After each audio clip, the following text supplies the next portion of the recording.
Hello, I'm Ember. And I'm Taco Minaj. And This is is the Wooden Taco. Taco. Today we're going to talk about family, friends, and our following we've gotten since doing drag Yes. and being gay and stuff. Right. Because it's Gay. gay. Yeah.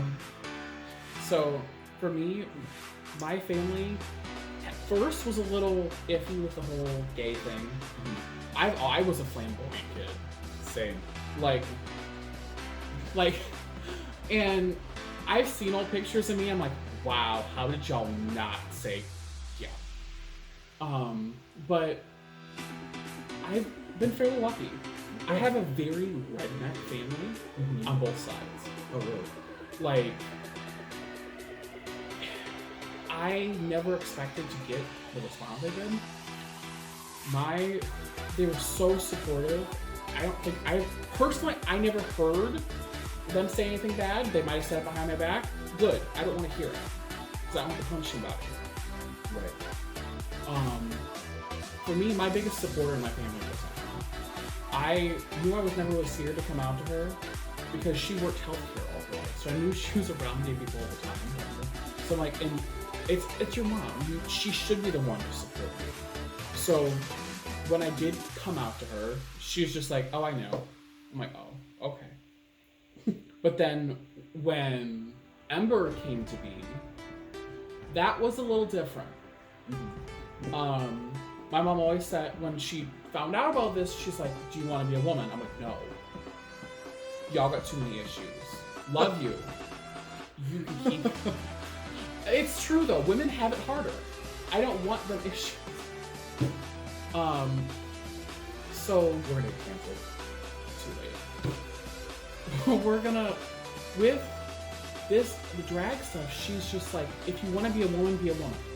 She didn't get the whole in between. And she's came to tolerate it over the years. The dress you saw me wearing in the last episode, the purple dress, she made me. She's made me a couple other things throughout the years. She's kind of teaching me to sew a little. Okay. So it's like, she's coming around to it. It's one of those things like, she wants to make sure I don't look like a whore. And the stuff she wears, she buys me at least. But about looking like a whore in a corset. Shh, I think I look good. So it, like, I love my mom. She has came around so much. At first, she was very much, she didn't care what I did, she just didn't want to see it. And now it's kind of got to the point where she'll look and roll her eyes, but she won't say anything. Like, I'm still waiting for the day till we get more of a local show, and she'll come. I've yet to get her to come to a show. Like, I wish I could, but I can't force it. Right. And the joy of most of our shows don't start till 11 o'clock at night, and they're Very late. far away. Right. But yeah, so how is your family kind of taking all this? For me, I do feel blessed, and I have gone through a little bit of a struggle. I remember as a kid, like, my dad always being very about like just being different all the time, and when I was in 8th grade and started going through puberty, that's when I realized that I was gay, and I waited a little bit, and I put some friends, as one does, and then I decided to open up to my family. And at first, my mother and my brother, like, literally just told me that I was confused and all this stuff, and I'm like, really, y'all think I'm confused? And I'm walking around the house with 2 Rex arms all the time, like, what the fuck? That should be the first clue. First clue. And I have always been super, super flamboyant, like, since I was little. Yeah, no, this is the face of masculinity, you guys. This is the pure face of masculinity. This is what Macho Man Randy Savage, just kidding. And so that was a little hard for me to get around, but then they did, and then I started doing drag, and then that became like this huge thing. But like, I didn't really see the acceptance a lot of people had from their mom. My mom also the same thing. I remember I wanted to just wear eyeliner to school, and she asked me if I wanted to, if I was gonna transition, and I was like, no, like it's just makeup. Like honestly, for me and Ember, I can tell that for us, it's just like a way of self-expression. It's just Right. our art, it's our craft, it's stuff that we love to do and we have fun with doing. It's not us being transgendered or anything. It's just us doing drag because we love the performance aspect and we love the being able to put it on and take it off too. Mom still has not fully come around to it. It's kind of like a little like weirdish thing to talk about. Hopefully that'll get better. But like my dad has always been a huge supporter. My dad's been to one of my drag shows. My dad even watches RuPaul's Drag Race with me, and like we like talk about the show. So I feel so blessed and so lucky to have such a supportive father. And I feel like my family's kind of backwards, but my mom doesn't support it. My dad does. Right, like that. I'm so jealous of you. Yeah. For me, I lost my dad when I was 13, really kind of when I was discovering who I am. So I have no idea how he would have reacted to me being gay, let alone Ember. Right. And like I've gotten some ideas over the years, like kind of finding more out about him. He probably might not have been the most supportive, but we never would have known. Right. Like my mom has remarried, so I do have a stepdad that he's supportive some days. He stepped in and really, when we needed him the most, he has stepped up and he has helped, and he's there for us when we need him. Like, me and him were at each other's throats a lot, but that's just because I think we are very similar. I don't want to admit that, but I have to. Like, we butt heads because we were both really stubborn, but he's there for us when we need him. Whether I agree with him a lot or not, he's there. That's good. That's very good. Yeah, I feel very lucky. Very blessed. I feel blessed and lucky. Blessed and highly favored. Blessed and highly favored. Yeah, by my dad. You know who really supported me was my friends. Have you gotten a really positive feedback from your friends? Most of my friends really did kind of take to the first me being gay. They're like, oh, it's whatever they knew. And the drag thing, they are excited for it. Most of my friends are LGBT+, so it's like, it's just another outlet. They're having fun. And most, if they're not gay, they're theater kids. So right. We're all out there doing stuff. Like, in my close circle of friends, most are gay except for one. I have one like main straight friend, and he's like my little brother. He comes to all my shows. Yes. Like, I don't know what I would do without him in my life. As much as he annoys the hell out of me, I love him dearly.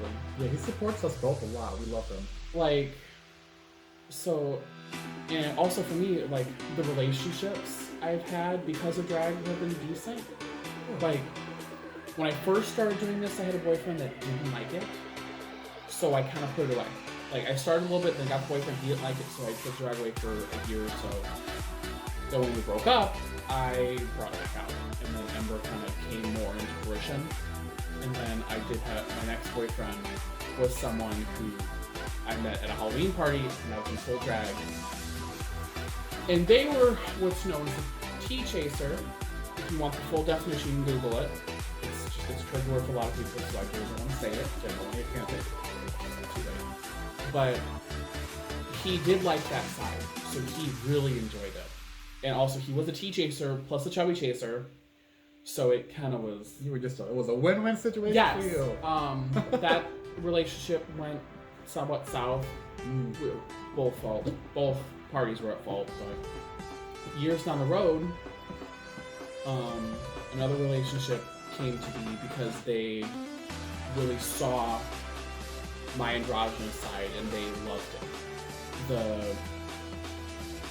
They saw the big man in makeup that kind of scared them to kind of turn them on at the same time. You know what I mean? And it's just like, holy shit.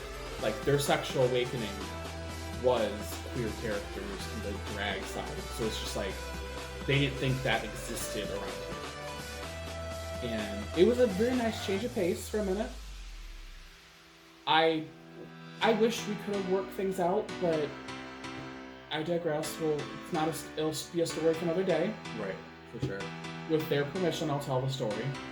Right. But currently, I'm starting a new love interest, and he enjoys the drag stuff for me. He's a hairstylist too, so that can help me with some wigs and. What is that credit card debt? Yeah, thought so.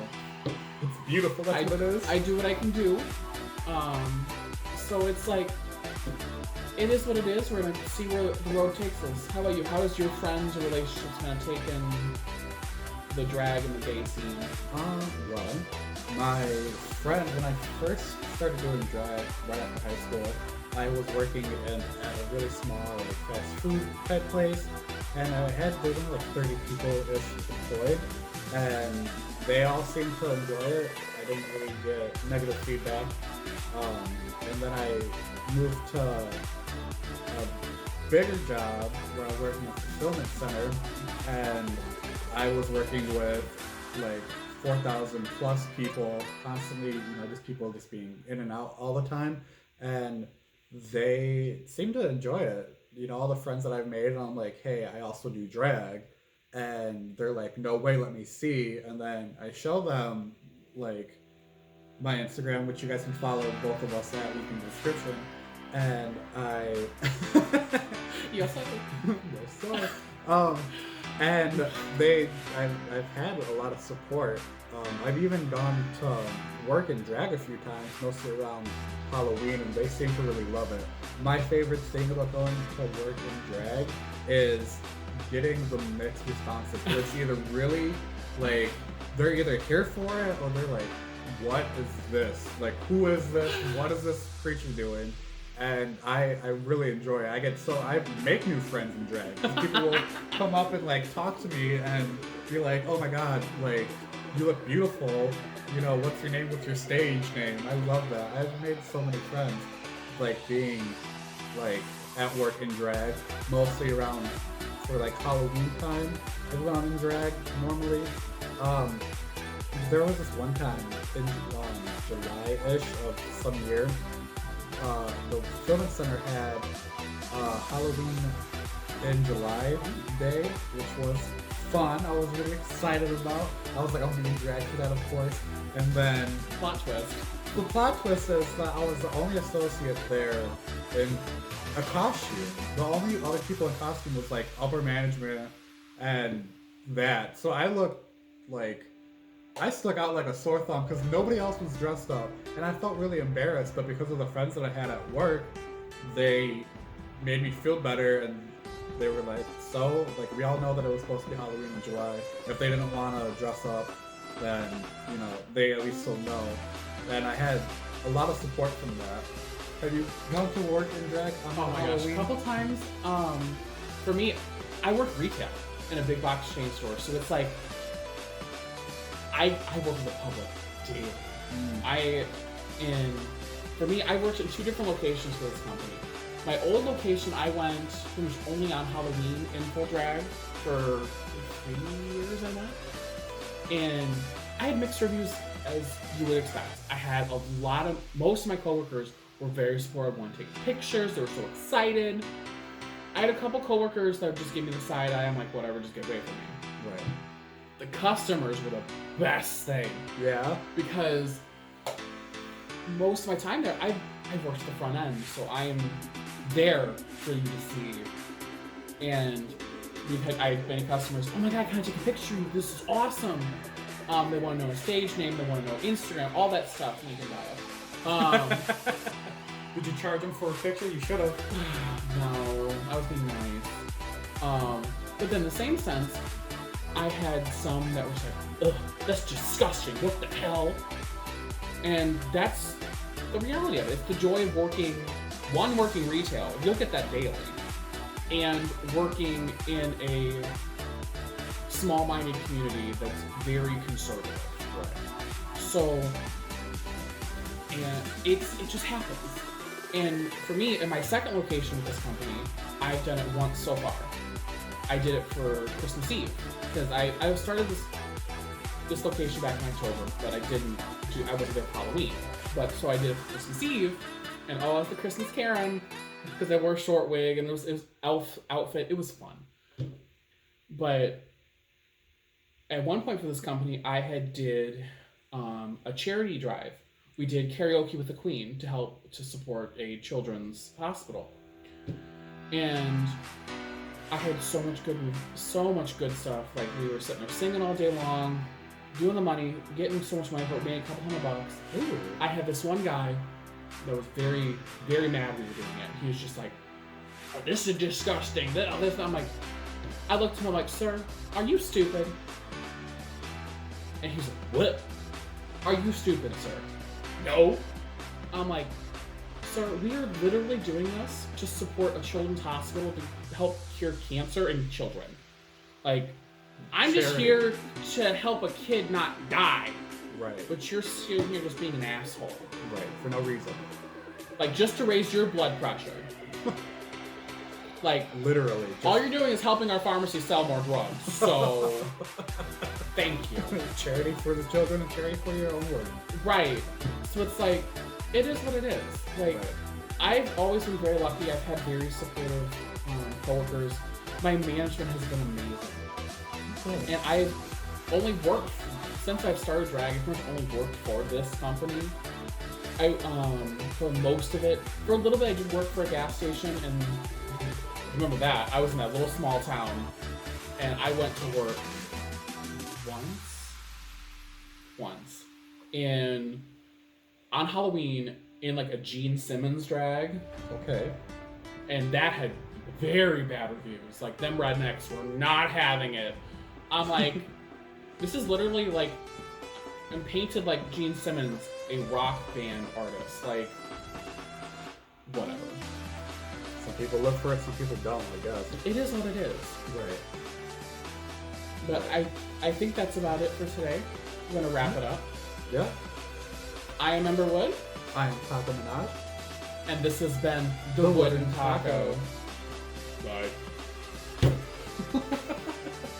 I say the awkward exits are great.